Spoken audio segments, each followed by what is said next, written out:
Hello বন্ধুরা, creative IT বাজার একটি নতুন এপিসোড আপনাদের সকলকে স্বাগত জানাচ্ছি আমি বাঁধন। আজকের এপিসোডের বিষয় হচ্ছে টপিক হচ্ছে কিভাবে আপনারা কনটেক্সট মেনু ডেভেলপ করবেন উইথ জাভাস্ক্রিপ্ট এবং এইচটিএমএল এর মাধ্যমে। এখন কনটেক্সট মেনু হচ্ছে আমি দেখাচ্ছি। আপনারা জাস্ট যে কোনো একটা ওয়েবসাইটে জাস্ট আপনারা যখন ভিজিট করেন তখন মাউসের রাইট বাটনে যখন আমরা ক্লিক করি তখন রাইট বাটনে ক্লিক করলে এখান থেকে একটা মেনুর মতো দেখা যায়। এই মেনুর মতো দেখা যাওয়ার পরে এই জিনিসটাই হচ্ছে কনটেক্সট মেনু। এবং কনটেক্সট মেনু এবং যখন একটা ইমেজ থাকে তখন ইমেজের মধ্যে কনটেক্সট মেনু বা ভিডিওর উপরে থাকলে কিন্তু ডাউনলোড করা যায়। তো এটাকে ডিসেবল করা খুবই ইম্পর্টেন্ট আমাদের সাইটের জন্য। এটাকে ডিসেবল করতে গেলে আপনাদের আমার ভিডিওটা জাস্ট ভালো করে ফলো করতে হবে, আপনারা খুব ইজিলি এটাকে ডিসেবল করতে পারবেন। সো বন্ধুরা, ভিডিওটি ভালো লাগলে অবশ্যই একটা লাইক করুন, কমেন্ট করুন, শেয়ার করবেন এবং আমার চ্যানেলটি সাবস্ক্রাইব করে পাশে থাকা বেল আইকনে প্রেস করে দিবেন আমার নতুন ভিডিওটি আপডেটের সঙ্গে সঙ্গে পাওয়ার জন্য। সো বন্ধুরা, কথা না বাড়িয়ে চলুন শুরু করা।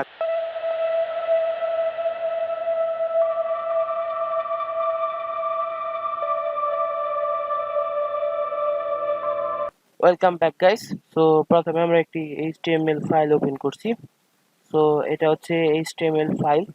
তো আমরা প্রথম মেথড দেখাবো, অর্থাৎ মেথড দেখানোর জন্য অবশ্যই আমাদেরকে একটা কোড এডিটর বা ফাইল এডিটর ওপেন করতে হবে। সো আমরা জাস্ট এটার মধ্যে গেলাম, এই নোটপ্যাড প্লাস প্লাস ইউজ করছি, আপনারা যে কোনো কোড এডিটর ইউজ করতে পারেন, দ্যাট ডাজন্ট ম্যাটার। ওকে, তো আমরা একটি এইচটিএমএল ফাইল আমাদের ক্রিয়েট করা আছে, আমি অলরেডি ক্রিয়েট করে রেখেছি আপনাদের দেখানোর উদ্দেশ্যে। সো আমরা প্রথমে দেখাবো 1 নম্বর মেথড, এটা হচ্ছে জাভাস্ক্রিপ্টের সাহায্যে ডিসেবল করতে পারবেন। তবে জাভাস্ক্রিপ্টের সাহায্যে ডিসেবল করাটা একটু কঠিন, আর এইচটিএমএল এর সাহায্যে খুব ইজিলি করতে পারবেন। তো আমি জাভাস্ক্রিপ্ট কিভাবে করতে হয় তা আমি দেখিয়ে দিচ্ছি। সো আমি জাভাস্ক্রিপ্টের সাহায্যে করছি, এই জন্য আমি প্রথমে স্ক্রিপ্ট ট্যাগ ইউজ করব। তো এই যে স্ক্রিপ্টের মাঝখানে এখান থেকে আমি একটা দিচ্ছি। তো এখান থেকে স্ক্রিপ্টের মাধ্যমে দেওয়ার পর এখান থেকে এটা document dot add add event add event sorry add event listener. Then এখান থেকে আমরা জাস্ট এখান থেকে লিখে দেবো কনটেক্সট মেনু। দেন এই ব্র্যাকেট থেকে বেরিয়ে দেবো ফাংশন, একটা ফাংশন নিব। ফাংশন নেওয়ার পর এখান থেকে আবার ব্র্যাকেট, দেন এখান থেকে নিব যেকোনো একটা কিছু দিয়ে দিতে পারি, যেমন আমি দিচ্ছি এখন ক্রিয়েটিভ আইটি বাস দিয়ে দিচ্ছি। তো এটা দিয়ে দেওয়ার পর এখান থেকে এটা রইলো। তারপরে যে এটাকে জাস্ট কপি করবো, এই ফাংশনটাকে কপি করে বা এখান থেকে আপনারা লিখেও দিতে পারেন, লিখে তার নিচে লাইনে পেস্ট করে এখান থেকে জাস্ট দিবেন প্রিভেন্ট ডিফল্ট প্রিভেন্ট ডিফল্ট দিবেন। প্রিভেন্ট ডিফল্ট দেওয়ার পর এখান থেকে একটা ক্লোজিং ব্র্যাকেট দিয়ে এখান থেকে যেহেতু বা ড্যাশ কোলন ড্যাশ দিয়ে দিবেন। তো তারপর এখান থেকে আবার থার্ড ব্র্যাকেট দিয়ে দেবো, এটা আগে দিয়ে দেওয়ার পর এইখান থেকে ক্লোজ করে সেভ দেবো। সেভ দেওয়ার পর এবার যদি আমরা পেজটাকে রিফ্রেশ দিয়ে দেখা যাক রেজাল্ট কি আসে। দেখছেন এখানে কিন্তু কনটেক্সট মেনু নেই, there is no context menu. আমি রাইট বাটনে ক্লিক করলেও কাজ হচ্ছে না, অর্থাৎ কোনো কনটেক্সট মেনু আসছে না। এই অবস্থায় দিলে পরে আপনার ওয়েবসাইটের ইমেজ ফাইল যত রকম ফাইল যা যা কিছু আছে সব কিন্তু সম্পূর্ণ সেম, কেউ এগুলোকে ডাউনলোড বা ইন্সপেক্ট করতে পারবে না। এই যেটার সাহায্যে কিন্তু আমি ইন্সপেক্ট করতে পারতাম, এখন কিন্তু ইন্সপেক্ট করতে আমি পারতেছি না, দেখছেন। আর দ্বিতীয় মেথডটা হচ্ছে এইচটিএমএলটা একটু সহজ জাভাস্ক্রিপ্টের চেয়ে, কারণ এটা শর্ট কোড। যা এইচটিএমএল জাস্ট এক লাইনে আপনি করে ফেলতে পারবেন। তবে আমি এখন এইচটিএমএলটাকে দেখাবো। সো আমি আবার এটাকে ডিলিট দিয়ে নিলাম, জাভাস্ক্রিপ্টটাকে আবার কন্টেক্সট মেনুটা ফিরে আসছে।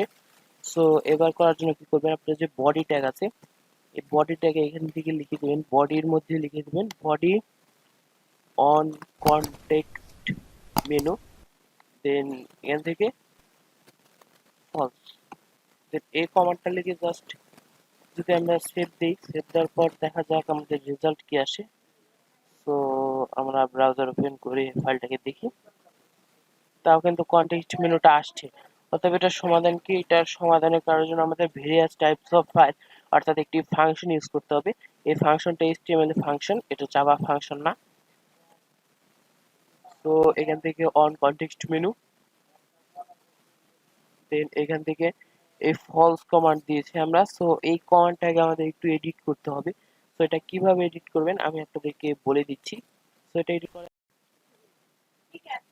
সো এখান থেকে আমরা রিলোড দিব, এখান থেকে কনটেক্সট মেনু এই জায়গা থেকে জাস্ট ফলস কেটে দিব, দেন এখান থেকে আমরা দেব রিটার্ন, সরি রিটার্ন বানানটা আমার ভুল হয়েছে, রিটার্ন ফলস, এইরকম দিয়ে সেভ করে দেব। এই রিটার্ন ফলস দেওয়ার পরে এই ফলস দিলে তো মিথ্যা হয়ে যাবে, তারপর যদি এটা যদি আবার যদি আমরা যদি কন্টেক্সট মেনুটাকে যখন চাপ দিব তখন এটা কন্টেক্সট মেনুটাকে ব্লক করে দেবে, এই জন্য আমরা রিটার্ন ফাংশন ইউজ করলাম। হ্যাঁ, তো তারপর যখন আমরা এটাকে আবার রিফ্রেশ দিব, রিফ্রেশ দেওয়ার পর দেখা যাক কি আসে, এই ক্রিয়েটিভ আইটি বাস। এরপর দেখছেন এখানে রাইট ক্লিক করলে কিছু আসছে, আসছে না তো।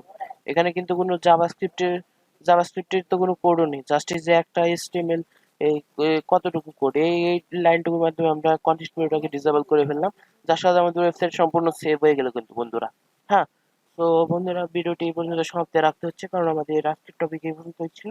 ওকে বন্ধুরা, ভিডিওটি ভালো লাগলে একটা লাইক করবেন, কমেন্ট করবেন, শেয়ার করবেন এবং আমার চ্যানেলটি সাবস্ক্রাইব করে পাশে থাকা বেল আইকনে প্রেস করে দিবেন আমার চ্যানেলে ভিডিও আপলোডের সাথে সাথে আপনার ডিভাইসের নোটিফিকেশন পাওয়ার জন্য।